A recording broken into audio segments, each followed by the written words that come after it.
प्रथम तो यहाँ पर उपस्थित जो भी बुजुर्ग बैठे हैं उनके श्री चरणों में प्रणाम करता हूँ। नौजवान साथियों, आपको नमस्कार करते हुए जो भी मातृ शक्ति बैठी है उनके श्री चरणों में भी अभिनंदन करता हूँ और अभिनंदन करता हूँ इस सर्व समाज की इस वर्ष को, जिस पर जो नेतागण भी बैठे हैं उनको भी बहुत बहुत सम्मान करता हूँ। मेरे छोटे भाई रामचंद्र जी बैठे हैं, अन्य भी नेतागण बैठे हैं, उनका सम्मान करते हुए मैं आपका ज्यादा समय नहीं लूंगा, क्योंकि आप सुबह से यहाँ इस कार्यक्रम में हो और ये कोई राजनीतिक मंच भी नहीं है। मैं तो यहाँ धोख लगाने आया हूँ। मेरे पास साथ गए थे, मुनीम जी भी गए थे, सरपंच जी भी गए थे। मुझे आदेश हुआ, आग्रह तो नहीं करूंगा, मुझे आदेश हुआ कि आपको आना पड़ेगा, तो मैं कहता हूँ तो दिलपुरा के और दिलपुरा के आसपास के लोग और शिव के भक्त और जीण माता के भक्त अगर आदेश करें तो मेरी औकात क्या है। मैं निश्चित रूप से आपके गांव में आऊंगा और उस गांव में आके धोख लगाऊंगा। आप सभी मेरा धोख प्रणाम स्वीकार करें। मैं आपसे आग्रह करना चाहता हूं, निवेदन करना चाहता हूं, किसी नेता का नाम छूट गया हो तो बुरा मत मानना। सारे जो भी एक जाजिम पे बैठ जाते हैं, जो सब बराबर के हैं, हम लोग बराबर बैठे हैं। आप लोगों का सम्मान करता हूं और आप लोगों का आदर करता हूं। निश्चित रूप से बहुत बहुत धन्यवाद। मैं निश्चित रूप से शिव जी के महाराज के मंदिर पे धोख लगाने आया हूँ। हमारे जो माता जी का मंदिर बनाया है, निश्चित रूप से उनके धोख लगाने आया हूँ। मैं एक आग्रह आप लोगों से जरूर करना चाहता हूँ, रामस्वरूप जी आपसे भी कहना चाहता हूँ और नेतागण बैठे हैं उनसे भी कहना चाहता हूँ, आम जनता से भी कहना चाहता हूँ। जो दानदाता होता है, जो किसी चीज का दान करता है, कोई निर्माण करता है, अपनी गाड़ी कमाई में से, अपने पसीने की कमाई में से जो दान करता है, निश्चित रूप से ऐसे कार्यक्रमों में सबसे पहले अगर किसी का सम्मान होना चाहिए तो वो दानदाता का होना चाहिए, नहीं कि नेताओं का होना चाहिए। ये मैं आप लोगों से कहना चाहता हूँ। मैं सम्मान करना चाहता हूँ मुनीम जी का और इनके सहयोगी का, इनके परिवार के पूरे उन मेंबरों का, और जिन्होंने भी जो आर्थिक सहायता दी है, चाहे वो शरीर की सहायता दी हो, जो भी काम किया उन सबका साधुवाद धन्यवाद करना चाहता हूँ। पूरी नीम का थाना और खेतड़ी की जनता की तरफ से आपका बहुत बहुत धन्यवाद करना चाहता हूँ। और मेरे बारे में मासी जी दिलपुरा गांव में बताने का या फिर खेतड़ी नीम का थाना में बताने की जरूरत नहीं है। मैं तो ये तो ऐसी रेलगाड़ी है जो कई जगह घूम लिया, अभी तक स्टेशन मिला ही नहीं है। नीम का थाना में भी पूरा में घूम लिया, दिलपुरा से कहाँ बताऊं, इसमें सारे गांव मेरे अमल पे याद हैं। और अब मैं वो तारपुर कम फंसी मेरी गाड़ी जा रही, बड़े बूढ़ा में पहले ठीक हो। इसलिए इस बात को अदरवाइज मत लेना। मैंने तो एक ही बात सहन कर ली है, पहले मैं थोड़ी चिंता जरूर करता था और अब मैंने सब कुछ भगवान के श्री चरणों में अर्पण कर दिया कि जो कुछ होगा, जैसा कुछ होगा, वो काम जो होना होगा वो होगा, भगवान के ऊपर छोड़ता हूँ। मेरा सिर्फ और सिर्फ एक काम है कि शहीद राम कुमार के नाम को नीचा नहीं होने दूं। मेरा सिर्फ और सिर्फ एक काम है।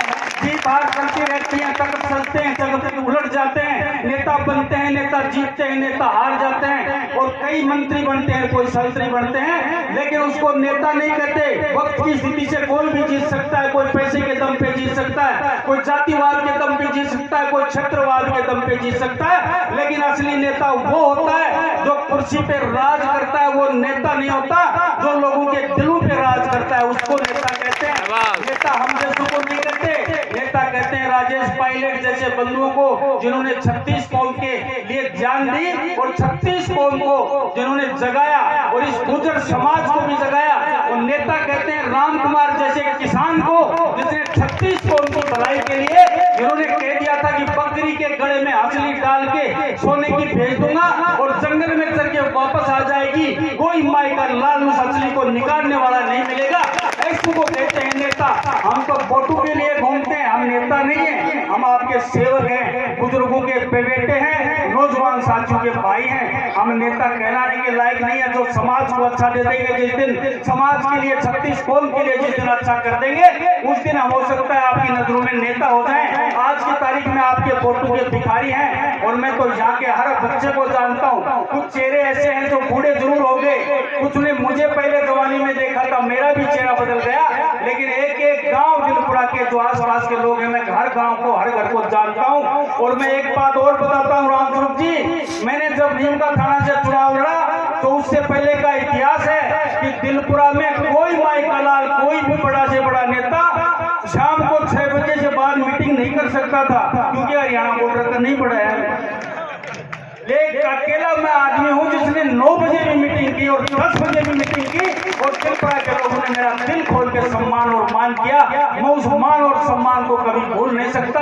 आप लोगों ने निर्दलीय मुझे थोड़े से वोटों से हारा था, वो मेरी किस्मत थी, आपकी गलती नहीं थी। और निर्दलीय आप लोगों ने जो मान और सम्मान के वोट मुझे दिए थे, इसीलिए पार्टी ने मुझे खेतड़ी से टिकट देके भेजा। ये आपकी देन है, मेरी देन नहीं है। इसलिए पुनः आपको साधुवाद और धन्यवाद देना चाहता हूँ। मैं यहाँ पर मत्था टेकने के लिए आया हूँ, राजनीति की बात करने नहीं आया। ना मुझे राजनीति की बात आती है, ना मुझे वोट मांगने आते हैं। मैं तो सिर्फ और सिर्फ ये चाहता हूँ कि मेरी बातों से अगर 2 आदमी भी सुधरे, मेरे कथन से अगर 2 आदमी भी सुधरे, तो मैं समझता हूँ कि मेरा राजनीति करना सफल हो जाएगा। और राजनीति में मैं समझूंगा कि मैंने कुछ समाज को दिया है। मैं एक बात से बहुत पीड़ित हूँ, जो मैं हर मन से कहता हूँ, और आप ये कहोगे कि वही भाषण दोबारा कह दिया।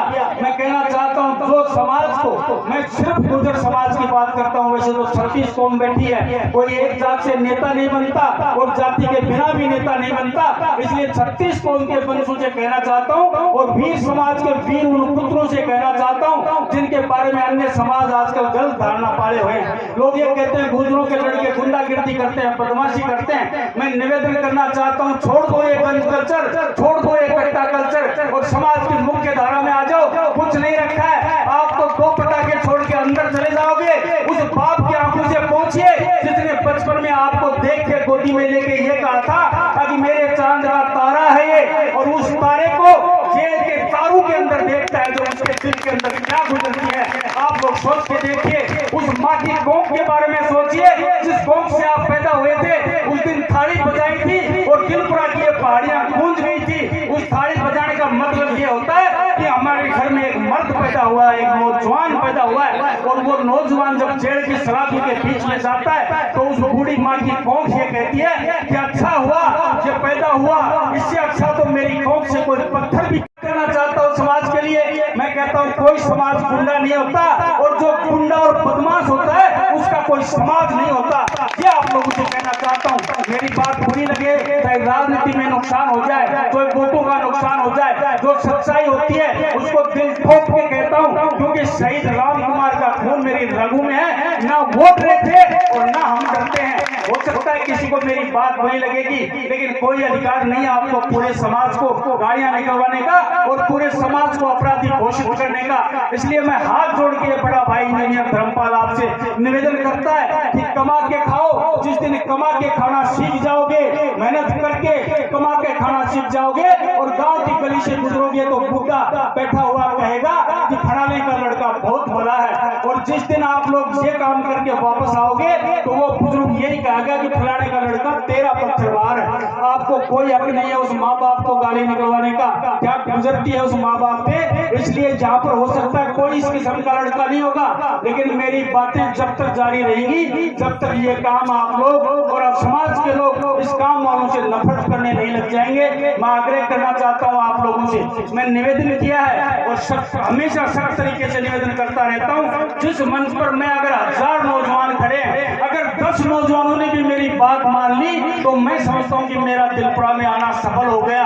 आप लोगों से आग्रह करता हूँ, निवेदन करता हूँ, आप लोग सुधरो और मुख्य धारा में चलो। फिर देखना मान और सम्मान किस तरीके से मिलता है। मान और सम्मान ओहदे से नहीं मिलता, मान सम्मान पैसे से नहीं मिलता, मान सम्मान नेता और मंत्री बन जाओगे तो भी नहीं मिलता। इस संस्कारी भारत में मान सम्मान उसी नौजवान को मिलता है जो बड़े बड़ों की सेवा करता है, माँ बाप का सम्मान करता है और बहन बेटी को इज्जत की नजर से देखता है। उस नौजवान को सम्मान मिलता है। पैसे कितने ही कमा लेना, कोई कर्ज वाला आपको सलाम करेगा, सही आदमी आपको समाज में सलाम नहीं करेगा। चाहे कितनी बड़ी कुर्सी पे चले जाओ, काम करवाने के लिए आपको सलाम करेंगे, लेकिन मन से इज्जत उसी की होती है। जो संस्कारी नौजवान होता है, मन से इज्जत उसी नौजवान की होती है। इसलिए युवा साथियों, आप लोगों से आग्रह करता हूँ कि मुख्य धारा में और इज्जत कमाओ, परिवार की इज्जत बढ़ाओ, गाँव की इज्जत बढ़ाओ, अपने माँ बाप की इज्जत बढ़ाओ। ऐसा कार्य करो कि आपके पे शर्मिंदा नहीं होना पड़े, यही विनती करने के लिए आप लोगों के बीच में आया था। पुनः एक बार